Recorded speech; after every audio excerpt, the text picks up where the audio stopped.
welcome back to the LCS for another LCS playoff day. Yesterday, we saw a 3-0 smash from Immortals to knock Dignitas Quantum Pay out of playoffs. And today, we're bearing witness to a David and Goliath series between Cloud9 and Golden Guardians. I guess those roles are reversed, though. David is Golden Guardian, Cloud9 is Goliath. It is strange to me, though, that we are looking at a series, an elimination series for not only our defending champions, but just a perennial powerhouse in the LCS in Cloud9. Yeah, I mean, you look at how these two teams were developed and chosen at the start of the year. I mean, Golden Guardians put out a video where they're like, we don't have the budget, we got slashed because of COVID and all these things that went on, And then here they are competing with the team that went out and dropped millions of dollars to pick up a single player. It's actually insane to me that right now, C9 is battling to stay alive from the team that was arguably, from a GMing position, in the worst position heading into the year. Right, and then C9's defense, it's not like they lost to, like a lower-rated team in the upper bracket. They lost to Team Liquid, who didn't look good in the regular season, but then they brought in the secret weapon, Centaur, He's not really a secret weapon, I guess. he's a known weapon. He's a very known weapon. He's a standard weapon. You just don't know when it's going to get drawn. Yeah, so it's not like they lost to a random team. Either Cloud9 or Team Liquid would have been in the lower bracket, and that'd still be a surprise no matter what, right? So I don't think people should be too worried about them. I think they'll be fine down here. No, I mean, I think that's exactly why we tease the series the way we do, because Cloud9 is very much an expected victor here. I do have some curiosities for the three of you. I have a feeling all of you are going to go Cloud9. How one-sided you believe it will be as we take a look at the rosters and just refresh ourselves to that point you were making, Mark, around the caliber of player that sits on the side of Cloud9 versus what we know as individuals of the players of Golden Guardians, just a more unproven roster.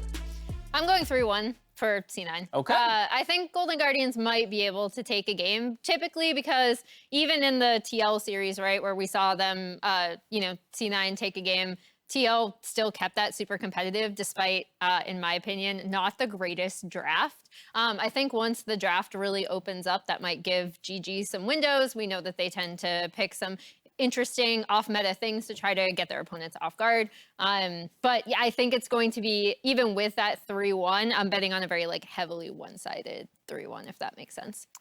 30 and a handshake. All right, so a 3-0. We're out quick today like we were yesterday is Mark's call. Hi, what about you? Right, so I know Emily is smart because she has the same prediction as me, 3-1. Outside of all the smart things she said, all I needed to hear was 3-1 that aligned with my prediction. Sometimes I worry about how you walk through life. Well, I mean, oh, you're smart. You think the same as me. I'm confident. Oh, you're smart because you think the same as me too. My ability to know things, and if you're in line with, Yeah, that can't be problematic in any way, shape, or form. All right, well, we're in the championship like for game number one. It is a good thing to have. Hey, I'm a confident fellow as well. But as Emily said, if we expect to make or have Golden Guardians make gains, it would be here in Champion Select. And just like yesterday, I feel, where Immortals really showed up in creative ways, I would look to see Golden Guardians do the same, as much they did in the regular season, being the first to pull out the Tom Kench as an example. Yeah, I think when you look at how C9 lost to Team Liquid, there's a lot of parts of that blueprint that they could adapt very easily. Iconic as the most inexperienced player coming out of collegiate. Sejuani duty for your first series is relatively low. Maybe a little Trundle splash in there. Yeah, it's not too impactful, and you get to work with melee soul laners, and I think Ablaze Olive and Licorice are very down to play that play style. So I think that's why you see the Ziggs ban, for example, coming out from C9 to not let them play this weak side, bot side, and then, go attack solo lanes. Also the Syndra ban as well, because GG will flex that bot, and they've actually seen success at that. I'm kind of surprised at the Viego ban as opposed to a Thresh ban and letting Thresh through. Well, that goes to High's lane-by-lane answer. You were the one who called out, I believe, High, that Thresh would continue to have the highest pick ban presence in your mind throughout the playoffs. Right. I mean, Freak is still right, though, because he said Zin's out. And Zin's out. So technically, he's not wrong either. So Right. Thresh definitely super strong right now. I like the fact that they did the double ban with Syndra Ziggs. They're basically saying with those bans, hey, you have to play a standard AD carry. We're going to lane you with the standard AD carry, and we're going to win. But if you were to give them Ziggs or Syndra, they get to dodge the 2v2 bot lane matchup and kind of get to coast by. But with this, they're not allowed to do that. I think it's interesting also that C9 goes for a relatively stable approach to their picks right now. I mean, none of these are going to get snowballed super hard. Thresh Varus is one of the strongest, most self-sufficient bot lanes in the league right now, and Trundle is a front-to-back team fighter for the most part. Yeah, what do you make of the Trundle pick, though, so early on? I do recognize, Emily, that a number of junglers have already been thrown onto the ban table, but that feels like some pretty incredible priority to throw on a champion when you'd only seen a Nautilus and a Philios, or the other way at that time. Yeah, I'm wondering if they thought that GG, I mean, Trundle we've seen a lot more in other regions and increasingly in the LCS, usually into the Jinzhou, which I don't know about the high priority on Trundle. I think it's still strong. I'm wondering if they thought GG was prepping for it and they want to maybe pinch stronger jungle picks for Iconic, given that he's, you know, again, a rookie jungler that you can kind of pinch his pool, see if he'll be able to do something about it. I have a theory on that. I think the reason why you picked Trundle early, one, Aphelios has no movement abilities, nor any speed up on any of his kit, if I'm not mistaken. So having a pillar on top of him, he literally can't move. Every other AD carry at least has some kind of movement speed bonus or some kind of dash that is currently being played, I guess, outside of Bears. But Another reason to take him for yourself. Right, but you got you can go yo moves, right? Like you go like that. Yeah. sure. And you have a Thresh on your team. Right. In that case. Yeah. So it makes the Aphelios really weak here, and it makes it so that GG doesn't want to pick a tank, so they're forcing him into a bruiser top and a bruiser jungle. So I think they're trying to basically say, hey, do you have to pick laners where they can't just turtle behind and try and scale? You have to try and beat us in lane due to the bans that they did bot lane and the pick that they're doing here. Because if you do Sejuani, you're going to lose the game. So you can't do Sejuani. You have to do a bruiser jungler, and you can't do Ornn or something tap because then you also lose because of Trundle. So I think they're just really testing GG's hand game one. Yeah, I mean, the Nidalee ban, too, is surprising. They are so concerned about protecting Blabber's Trundle that they go for 2 bans that, like, Iconic has not shown much. They're like forcing the Sedge that you called, almost, at this point. Well, I mean, yeah, they're also just trying... Or Gragas, okay. Which doesn't really build tanks, so it's largely fine. But I just feel like they don't want to go... Well, okay, wasn't expecting that one. Well, I was about to say, they're trying to get away from these fast-clearing junglers who are going to want to invade onto the Trundle. Yeah. And, I mean, for the most part, Iconic still looks like he's willing to play that style with the Lilia. I kind of hate that they picked Lilia, only because I remember Freak telling me that Lilia is super busted and that she's going to start getting played again. You don't want Freak to be right? I don't want Freak to be right. That's the at only all. reason I dislike the Lilia pick here. Uh-oh. Well, she was a popular pick in the last split as well, and Iconic did have a couple games on her. We got Tom Kench and Ryze, though, as the final 2 picks there for Cloud9. Talk about a couple of power picks. I'm curious. So, hear me out. I don't know if GG will do it, but I've seen it in LPL. Running mid lane Lilia. I don't think they will. No, okay, good. Not if that. You did that to Ryze? I feel like No, I wouldn't. Lilia. It would be She's no terrible. longer fast. It would be terrible. I think it would be very bad. But GG have done some weird stuff before that I had seen elsewhere, so I was like, I don't know about this, guys. Yeah, no, I like this though because you get AP in the jungle position. It allows a lot of melee champions in the solo lanes. You're gonna have a faster clear than the Trundle. You should be able to get into these lanes and try and affect them. I think for the most part, it is hard for the Lilia to find a specific lane to play through. So a lot of people could be playing towards Iconic's invades actually, which is not really the play style I see Golden Guardians going for usually. So it's a lot of pressure on this collegiate player who's in his rookie year to step up and be like, hey, you're kind of our biggest win con. And this is the exact kind of draft that we'd want to see from C9 if you are looking at, okay, how are we going to have Perks get involved, right? Again, the one game they won against TL, I love it when Perks is able to get out of lanes and affect the side lanes, even sometimes as almost like a secondary jungler, making those super volatile. So I really like the Ryze pickup for C9 as well. Well, the picks are locked in for both of our squads. It's the 8th seed versus the 4th seed. Golden Guardians versus Cloud9. Let's head into the battle arena to get this series underway.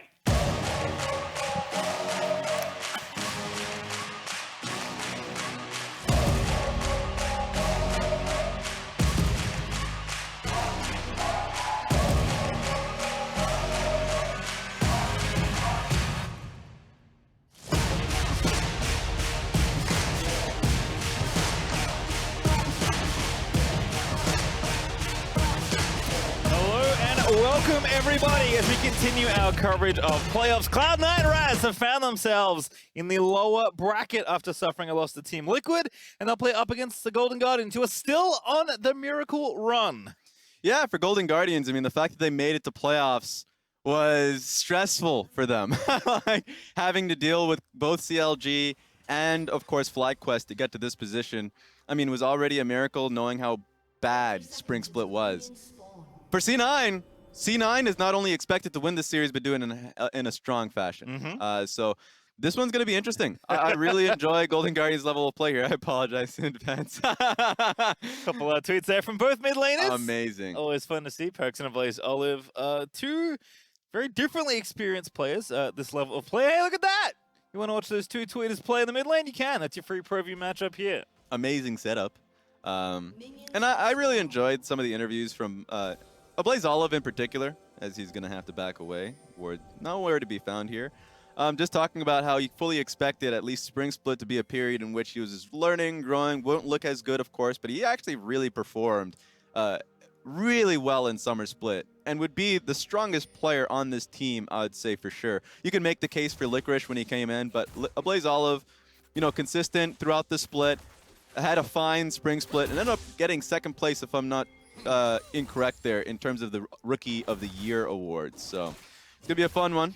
Well, on the subject of Golden Guardians, the Tigress is in fact standing by with Golden Guardians and Arrow. Thank you so much, Pastry Time. I had to get some words from Monero. Obviously, Team Liquid had a clear line of attack against Cloud9 last time around. Are you aligned with their tactics, and or is there anything that you learned from that series preparing for today? Yeah, no, there's obviously like, that was an interesting series. I think the supports spent more time in top lane and mid than they did bot lane the whole time. We definitely watch it, learn some things from it. I think C9 obviously did too. They got rid of Ziggs, which is enabling a lot of that. But yeah, we're still prepared. It's a fun game to watch, fun series. Yeah, on the side of your draft here, why did you bust out the Lilia today? Oh, can I really even go into depth with that? What you want to say? That's so unfortunate in the series to ever talk about. I mean, it's just a jungle pick based off of what they picked in the game. Really can't say much more than that without like giving stuff away, but it's something that Iconic's really comfortable on. He was feeling it and busted it out. Yep. Yeah, just playing for comfort, seeing how it goes. Last thoughts from you are on the mid lane matchup here. Perks was a clear priority from Team Liquid last time around. How do you think Blaze Olive and the team are going to factor against him today? Yeah, right as he's going in. Hopefully well. Like, I have a lot of confidence in Nick, like, especially with Tristana. It's a pick that he's just constantly been willing to pull out. He was trying to play AD at one point in the past. I'm sure you've seen with like us playing Lucian, Tristana, and Kalista. So it's a pretty nice pick for us that we just enjoy having him on. Helps have a lot of priority early game. Help him kind of dictate what's happening on the map. The versatility continuing to come into effect. Thank you for stopping by, Anero. We're going to head things on back to the cast. Yeah, great information there. I mean, just at the very tail end of it, talking about the priority of the lane it's always been the case for Tristana. And I think working alongside Iconic here, for me, has always been the goal, or at least what Golden Guardians have been working towards. They've had very bloody early games. The champion kills per minute is actually quite high for this team. And a lot of it's been based around getting a Blaze Olive out of lane and trying to set up for like well-timed dives. They're going straight for Perks now. Oh, yeah, don't think connected. Not that it would matter, of course. Lilia not 6, so can't put Perks to sleep, but Perks gonna proc the phase rush and hold on to his flash. The Blaze Olive already has TP'd back into this mid lane, and Perks is under a lot of threat. You have no mana. You have to get out of this lane very quickly as Ryze. Yeah, it's not too bad of a situation because of what you just mentioned. He's holding on to the TP. So that was a cull purchase that Blaze Olive was able to get for himself. Meanwhile, I mean, sure, he's going to be coming back with tier boots. I think both of them are just going to be fine. He's going to be able to TP back to and pick up this full wave. My question is, what is Blaze Olive going to use with this pressure? On this timer, I'm expecting a ward to be placed around Raptors. Let's see what it ends up being. Okay, just trying to get an idea of where the enemy jungler is, and just getting, if there are any wards in Tribush, there are none. So that's good information for Golden Guardians. Yeah, also did put that ward down that you mentioned, kind of has it in the intersection right outside the Raptor pit, so we'll have good vision of any roams to the area or the jungler being down there. Iconic is also on that side of the map, so if there was a desire to set up for bottom lane, there is maybe the opportunity now, but Blabber gonna move down, sweep out anything, make sure there's no forward vision for Golden Guardians. And it looks like Golden Guardians, with a little bit of info that Blaze Olive has given them, gonna go ahead and push their wave in and take their reset. So it is kind of hard to see the big picture, but actually a nice little bit of interplay there from Golden Guardians. Yeah, and I'm expecting, now that it's hit 5 minutes, a ward to be placed on Rift Herald. Both teams should kind of center their focus around that. It's always been the case whenever First Dragon is something that both teams don't see immediate benefit from, so in this case it's going to be Cloud. So I expect Golden Guardians to be the ones that hit it first. It's been the case that top lane's been getting pushed. Same thing's been happening around a Blaze Olive. So they should be the one on objective first, getting control wards down on that one. Chime is here, though. Let's see who a fight really shouldn't start here. Blabber's here on the same timer as Iconic was actually topside for Krugs. Yeah, Blaze Olive should know that this is not something he wants to do. Vulcan obviously showing in the lane, so definitely not going there now. Iconic level 5. Going to force the Abyssal Dive away there from Fudge. But Iconic not feeling like he has enough info to confidently take that ward out that he did find with the sweeper. And that's going to make Cloud9 move down towards this dragon. Yeah, I mean, he showed himself topside too. So the ward, they probably didn't expect it to be there. When he ended up showing himself very easy for Cloud9 to just go on the first dragon, and that's going to be dragon stacking. If we're to look about the full split here for both teams, Golden Guardians have actually been far more objective focused than Cloud9. They've had a higher percentage on both Dragon and Rift Herald. They've just been the team that have always been on top of it. I think the major concern has just been whether or not the fights have been there for Golden Guardians. In fact, the last time both teams faced off, it was Golden Guardians being in a positive position, going for Baron, and then losing, as you would expect, off of the fight that preceded that. So I think Golden Guardians just want to be able to team fight better, at least in this series. All right, well, kind of interesting setup in general for this first game. Hook, very nice attempt there for Volcom. It doesn't get it. Iconic down towards this bottom side again, but he's going to clear out that vision. So again, Cloud9 do know. This is definitely comfort for Golden Guardians in general. Obviously, Inero didn't want to give anything away. Yep. But Lilio's a champion that Iconic is definitely very comfortable, and we've seen that with his history in the past when he first entered the LCS. The other thing is, for me, that's interesting is Cloud9, this is an extremely safe first game drive. There isn't anything super aggressive. It's lots of stability, lots of good mid to late game, lots of good team fighting. Like, they're not interested in taking chances or risks against a team like Golden Guardians. Yeah, and there's some great playmaking tools built in, not just from, you know, the Rune Prison, or at least the ultimate that Perkz has that we've seen. In the best of hands, like Xiaohu, you can really make games just based off of great ult timings around Baron. Or I love this combo of Trundle Thresh. Just basically throw down the pillar and you force a flash off the enemy just because that Q that's coming in from Thresh is almost guaranteed. So that's something to look out for Cloud9. Meanwhile, Golden Guardians here just have great range based off Tristana and Aphelios. So front to back, they're definitely going to be looking at that. I'll be favoring Golden Guardians from that perspective. Lilia, you're right, is an interesting one. Received changes there where her Q cooldown did get increased, but also just the blatant AP that she gets on her Q is actually increased as well. So you are incentivized of going straight AP into your build. Leandri's is something that I'm expecting here for Iconic. And he has Phase Rush. So dealing with the melee member, specifically Trundle, is actually going to be favorable to him. So we'll see how it ends up going. There is a case to be said that if you just get slowed off pillar and picked off with Thresh Hook, you're just doomed. So that should be an early Zonias for him. All right, well, this is kind of the first major fight here as both teams are jostling for this Rift Herald. Iconic's going to start it. Great hook there. Roompers are going to kick it off, and that's first blood. Blaze Olive dies in the air to Vulcan. And Iconic's like, anyways, I guess I'm leaving this Rift Herald.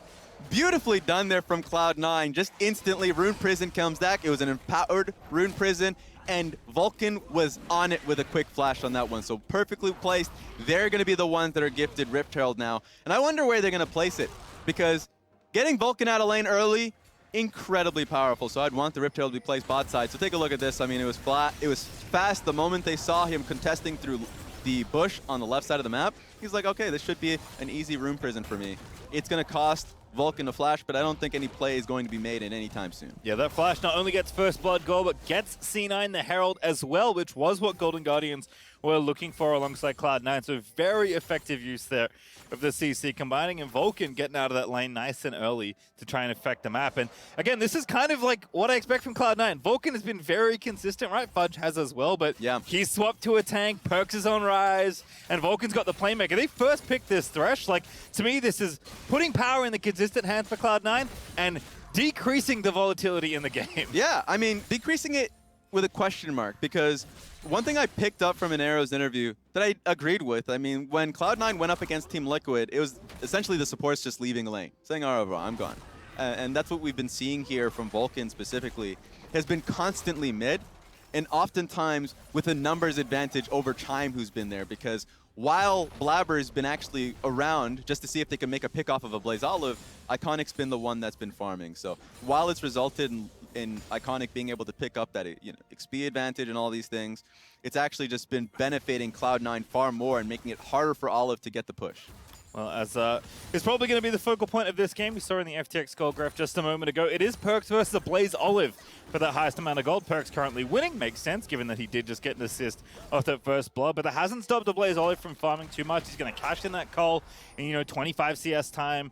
Tristana is going to be awfully good, especially in the front to back that Golden Guardians will have for themselves, and we'll have to watch the game develop because even though it's a very nice first kill and Vulcan is continuing to stay active, this is unlikely to be a game that's going to be decided in the first 20 minutes. We are going to at least the middle of the mid game to have some of these bigger objective fights. Absolutely. I feel like every Cloud9 games that I've seen during the regular season, it's been a banger. Yeah. When they're behind a 3K goal lead, they'll find that team fight. Later on, when they're ahead, it's the same thing. So team fights are going to be incredibly important. They're doing a great job around the vision, by the way, so it's completely dark here for Golden Guardians. They want to contest this. First Dragon's been there for Cloud9. Here comes TP. Vulcan already got ulted up by Chime. They're going to go in for the flash hook. Vulcan will be picked off there. Blaze Olive getting some revenge as Licorice TP down, looking for Sven, but not going to find it. Yeah, he pulled out a little bit too late because Perks and Blabber were already on the mid lane wave here. So instead of using that first push to get control of Dragon, they're just going to try and get as many turret plates here. So it'll be split between Perks and Blabber, but the goal was for the second Dragon, and Golden Guardian stopped that. All right, well, a lot of attention mid lane again, continuing to get Perks further ahead in gold, who'll hold onto that lead. You have to imagine Dragons being split isn't bad. Cloud9 will happily trade away that mountain. Yeah. And Infernal Soul is going to be the one that will be important for both teams. But again, kind of the theme of this game is it is not going to be super quick, right? The teams are going to be playing for that soul. True. This has definitely been different from the higher champion kills per minute that we've seen in the regular season versus now, where it's definitely going to be a lot more measured. That's just playoff play. You know, sometimes you get bangers. You know, woke up in the morning watching the LEC matchup and you get like crazy games. But here specifically, when you're in a knockout situation, you do not want those mistakes really costing you. Individual mistakes, more importantly. So in this case, Cloud9 made the call. They could have gotten, should have gotten second Dragon. One mistake was made, and now Golden Guardians are still in it. Yeah, it's FTX Gold advantage 600 or so right now for Cloud9. So not too big, but again, game trending in the right direction, especially for Perks. He's got the blue buff right now, feeling awfully good about his 1v1 with those turret plates being worn away. He's got less than a minute to finish them off. Probably not going to get them, but hey, still got the gold lead off the Herald. Yeah, major items are coming through right now. Shield Bow being picked up from Stixay, from Licorice. It was Gore Drinker, and Anathemas from Fudge. So it's going to definitely embolden these teams to want to take more fights. The next Dragon you would imagine would be the case. It is an Infernal map and Soul, so it's going to center a lot of the teams away from Baron and towards that objective. And also increases the creativity with the walls that it ended up breaking. So I think that would favor Golden Guardians to a certain degree, knowing that Renekton now has more freedom for flanks. As I say that, forget about Perks. As a player, his career has been being a playmaker. Try and get caught out here. Such a good setup there. Pillar into Realm Warp, and the Everfrost is done, so Perks makes the roam look oh so easy. As I say, playmaker Perks, playoff Perks. He promised it on Twitter, and he also just made it happen. There's way too much vision there for Cloud9 for Chime to be out there alone. So now it's going to be impossible for Stixay to take the bottom lane wave, knowing that he's not going to have the support. Makes it C9 is now emboldened to take full vision of the enemy blue side jungle. Yep, Vulcan just plopping wards into the brushes. Plenty of vision there as Golden Guardians are going to have to fend off the rest of Cloud9. So coming into this series, Sven led AD carries 9.8 CS per minute. That's pretty good. Basically perfect CSing as a Blaze Olive gets hooked. Oh, that's such a good chain CC. But the rest of Golden Guardians there, no one can follow up though, and Perks barely takes any damage in trade. Yeah, That's a 2v4. Insane, right? And it started with Vulcan's hook, so it's congrats to him, basically stymieing that play from Golden Guardians. Blabber's got to have to walk out here, but my point being, the entire movement from Cloud9, the vision control that they have bot side, 2 waves where Stixay literally had to lose it because of either Chime getting picked off or Iconic showing on top side of the map. It's making it so there is a huge goal difference now in the bot lane alone. Perks is leading the pack, of course, 6,200. So the carries from Cloud9 are thriving. And I think for me, like one of the stock things, especially compared to at least the regular season, is like, how many games have we seen Fudge go off in a different matchup? Yeah. And how many times have we gone top in the first 15 minutes of this game? Like once? Yeah. I think that was the second time in 15 minutes we've seen the top lane. I mean, nothing's happening, right? It's Tom Kent's weak side farming up a storm. Licorice getting a lead, that's A-okay, but Golden Guardians trying to wrestle control back at the top half of the map, and Cloud9 are already ready. Blabber there with the pillar. Iconic, nowhere to run. Gonna have to flash out of the way. Perfect pillow placement. It was expected that it was going to be a thresh hook that follows it. So that's going to be a flash that comes off from Iconic. And that's how C9 wants to play their draft. If you have Varus with Poke, you have Trundle, Thresh, and a Tahm Kench, you have to play these fights slow. As I say that TP coming through, let's see if they can get the kill on Olive. Alrighty, Fudge, it's time to go somewhere else other than top lane. Blaze Olive. That's a long Get lane. the reset. Great buster shot in the air there. And that's, I was going to say is going to be okay. I lied. Good flash. He's going to get out with the help of the blast comb, but C9 make it very expensive for a Blaze Olive. Yep. Blaze Olive all the way down bot lane, alone in a long lane. I think Cloud9 recognized that the rest of the squad, including Iconic, was topside. They made the play happen. Great job there. That will mean that TP is down, so pretty sure they're going to have to keep Fudge down there just for the Dragon pickup.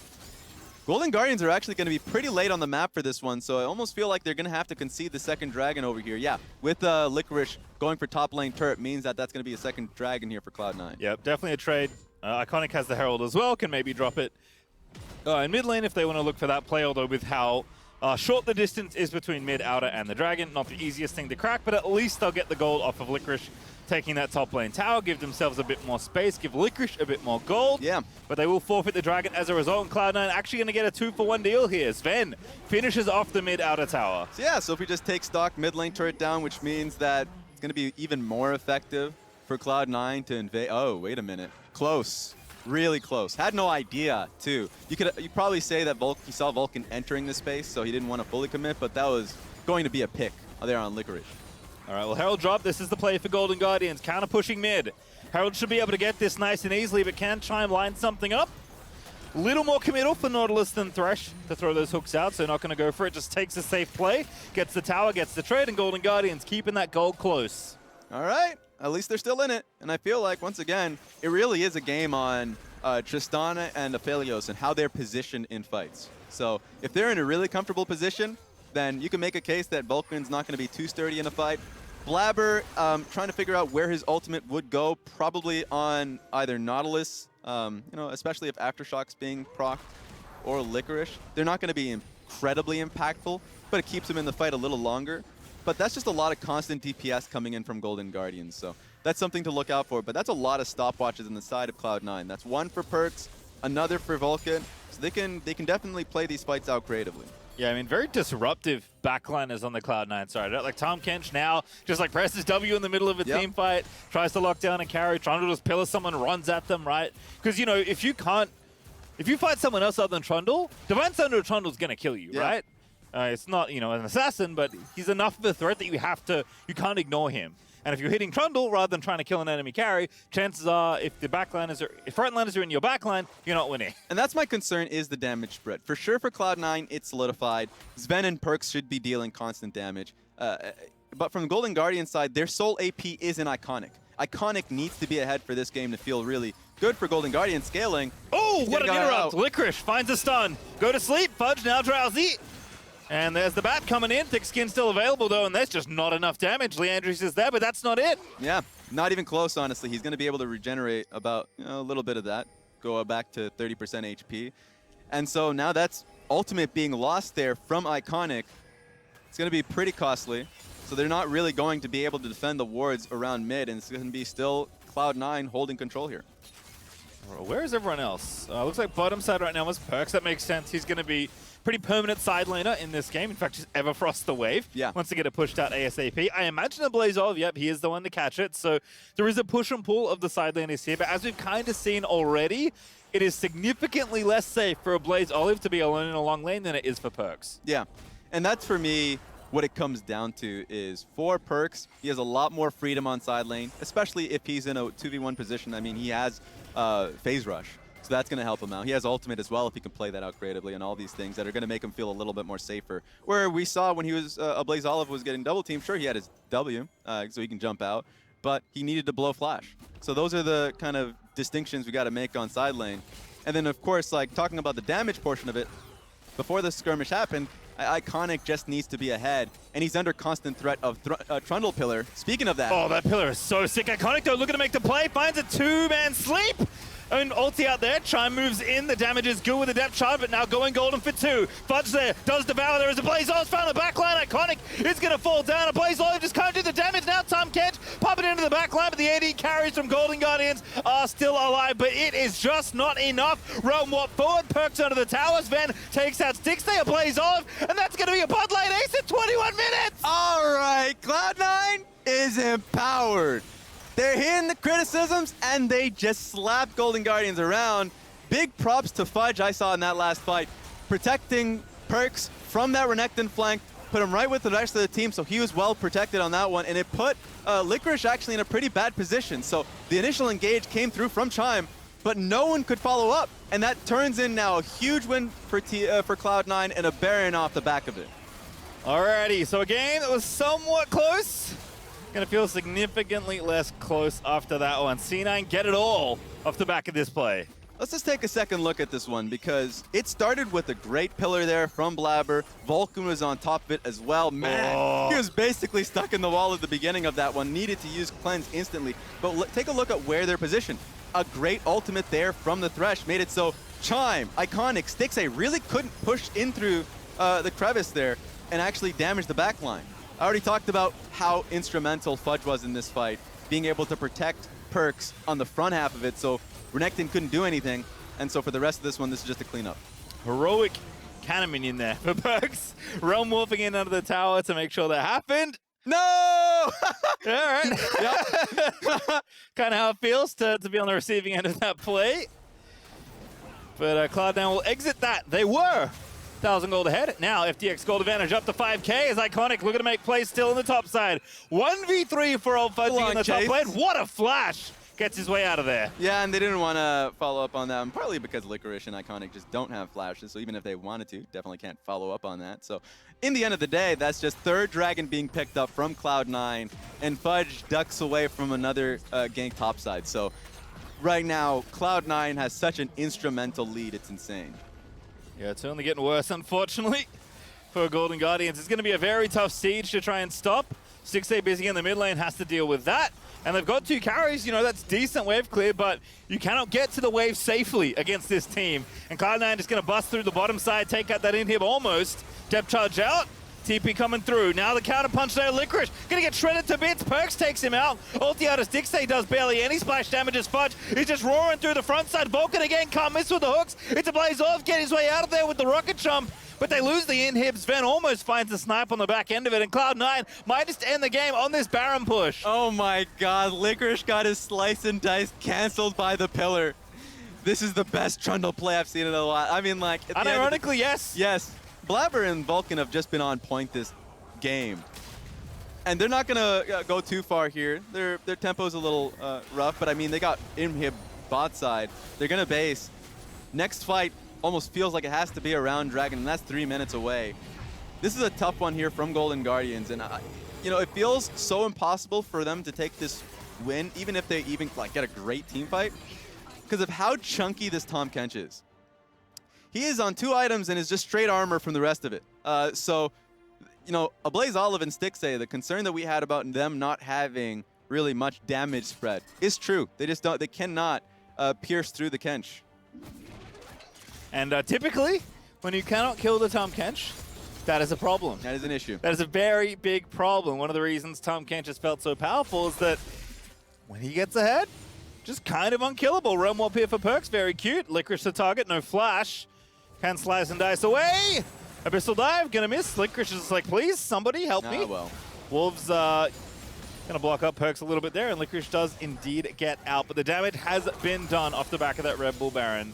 Next wave is coming in. I mean, they know that Stixay's topside here, so they could commit for this mid lane turret if they wanted to. Good base here from Stixay, knows he needs to be here on time as this wave comes through, or a dive is inevitable. Here we go. Chime actually getting slowed there. It's 3 items done. That's a long TP from Licorice. That's a very long TP. He's going to play the long con, but perhaps he has fooled himself. Pops Dominus. The flank is on now, but Chime going to find Vulcan. Blabber going to get knocked up as well, but Renekton is getting zoned off. The rest of his team by Perks, and now Chime's dead. Blabber with the pillar again is able to take him out. Licorice just could not find the flank. Stixay going to die in the front line. Blaze Olive trying to do what he can, but Vulcan is just going to slay everyone as Blabber finds the double. Now Iconic will get the sleep, but he does not get the Eep, and everybody lives on the Cloud9 side.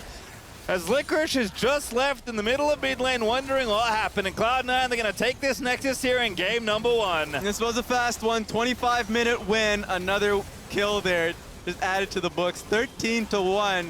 What a monstrous win there from Cloud9. Licorice tried, but he was caught in multiple CCTV cameras. I mean, you know what? Security system's pretty good when you're that far ahead in the game. Cloud9 making the end of that look very straightforward for themselves. And I guess in some ways, kind of what we expected from the game we saw, right? Was going to be a slow mid-game, and then eventually they got an ace and the game basically ended. Yeah, and I have to really say hats off to both Vulcan and Blabber for that one, because they constantly played through mid, so Perks was very safe there. If anything were to happen, Chime was like looking for an angle, never really came through. And they made multiple picks early game just based off that alone. I thought that was really powerful. So that's a draft changer. If you can't deal with the Thresh play. So maybe Thresh goes back into the ban list. I mean, it was first pick in that game. It looked like a pretty good first pick there for Cloud9. So with that, Cloud9 land the first blow and take the lead in this series. But when we return, we're breaking it down with the State Farm Analyst Desk. We'll see you there.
Welcome back to the LCS and the State Farm Analyst Desk, where Game 1 is already in the books, and it goes to Cloud9 in fairly dominant fashion there. Right out the gates, I want to talk about Champion Select because that was one of the ways we talked about Golden Guardians maybe having an in to victory in this series, but leaving up the thresh of all things for a first priority pick seems dangerous. Right, so we were talking about this during the game when it was happening. We kind of all agreed that we thought it'd be easier for C9 to play out their team comp. They have a very easy front to back setup, whereas Golden Guardians, you have to think about a flank angle and like who does that flank. I was saying if they want to win that, Renekton cannot be the one flanking. He needs to run with knowledge because they need some semblance of a front line, and Tristana has to be the one that's flanking, which is really weird to have like an 80 carry flanking. But you don't want 2 80 carries to be hitting a Tom Kench Trundle with ulti. You're just not winning that fight, right? So you need to somehow get on the back line, and Renekton can't be the one to do that. Yeah, and you want to have an early game lead too. We talk about the Lilia should be invading the Trundle, and we don't have great lanes for the Lilia to dive into, but the Renekton and Tristana should have pushed early on. They didn't really convert that into any tangible advantages other than like some small CS leads. They almost got that gank mid, but then Yeah, World Yeah. that's what I was going to point out is They like, tried. I think you did see them trying in terms of, okay, we recognize that we could get this gank mid, and then, you know, the CC layering didn't work out, which is another point to what Hai was talking about, where you're looking at difficulty of execution, and it's not like a matter of this draft sucks and this draft is good, but like, when as the game goes on, who's going to have an ease of execution? It's indubitably C9. Well, and let's put some images to the words that you were speaking just a moment ago, Hai. In one of the team fights that came in the mid lane, it's an ace for the side of Cloud9, but so much of it is because you see this attempt at a front to back and just the inability of Golden Guardians to kind of get through the front line that is Cloud9. Not a single member going down. Right, you can watch the damage that Aphelios and Tristana are doing this fight, and you can see that they're attacking the front line, but look at how much damage they're doing per auto. Like right here, Tristana will start attacking Tom Kench. I don't believe his health bar moves during the entirety of the 7 autos, so Tristana's like, okay, I can't hurt this guy, I'm gonna go for Trundle. But by that time, your entire team's already dead, and at that point, it's a really hard fight to take, even outside of the terrible engage that they had. She didn't have a good like window to access anyone, and it's really hard for them to fight. I mean, even the way the fight started was like, your Aphelios is getting jumped on. Oh crap, TP in and let's force a fight. And to your point, you know, like that's not the proactive engage that you're looking for, and then they're just hitting closest targets, and it's just a disaster. And I think that spoke to the fact that they were already in a losing situation that game. You know, the fact that you saw Tristana pushed up or getting pushed in, you saw the mid lane getting pushed in. This is a team that wanted to be playing with priority and tempo, and they had already lost that 20 minutes into the game. Well, so it's this point that I want to take to kind of transition towards the rest of the series because I don't want to dwell on a dominant Game 1 for too long. Let's talk about how Golden Guardians can get a win on the board. And first, to do so, we're going to take a look at our Samsung SSD Fast 5 leaderboards from the regular split. We're going to do it, though, with a comparison of these two teams directly, and you'll notice that only one player on the side of Golden Guardians eclipses their opponent from Cloud9, and that is in the mid lane, a Blaze Olive over Perks. So that is, I think, in some ways, Emily, the position we want to look at when it comes to the difference maker for Golden Guardians in this series. Yeah, and I mean, in this series, he was on Tristana, something he's very comfortable on. Another thing that we didn't touch upon, but bridging from that game to what they need to do going forward, if you're going to go for a comfort pick for him, Tristana was also kind of difficult only because theoretically, you'd also maybe want her to be in side lanes, like taking down turrets, but they got outmatched there as well, which is another problem with kind of just how the drafts ended up going up against each other.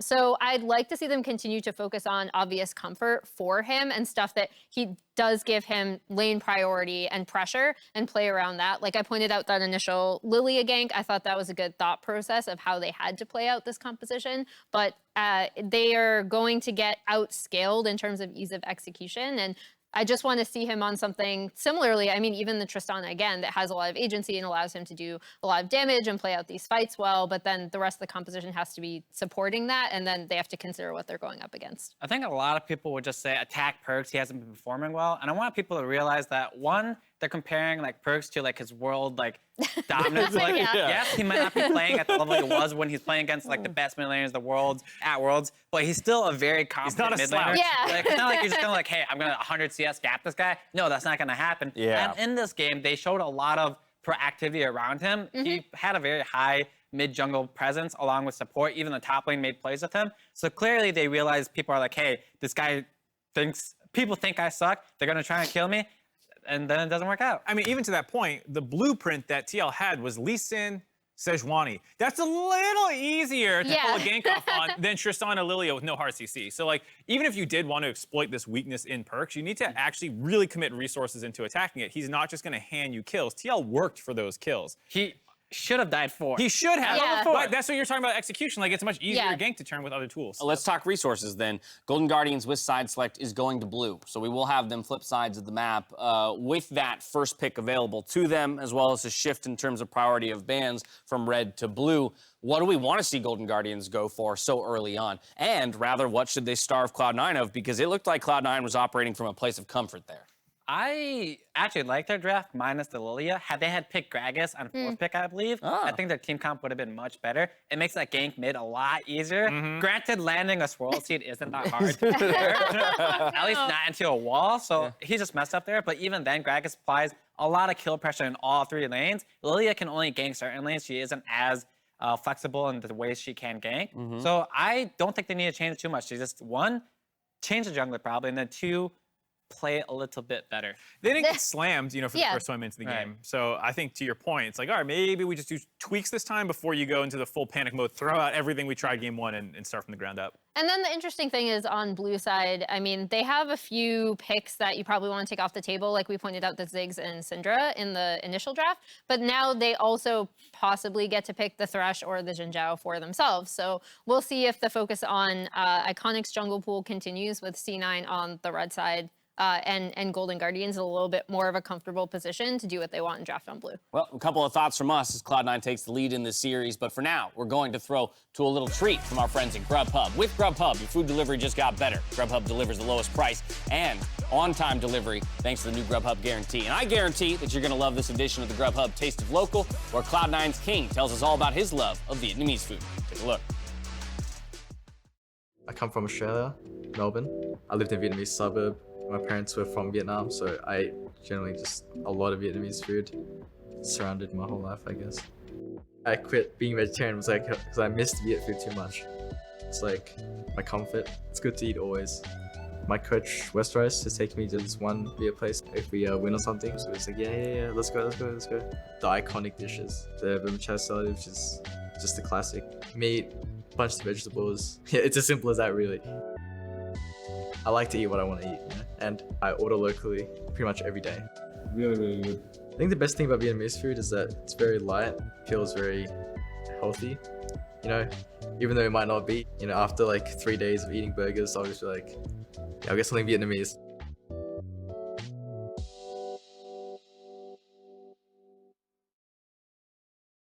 It all comes down to this one last dragon fight to call the whole game. But look at the damage on the Wombo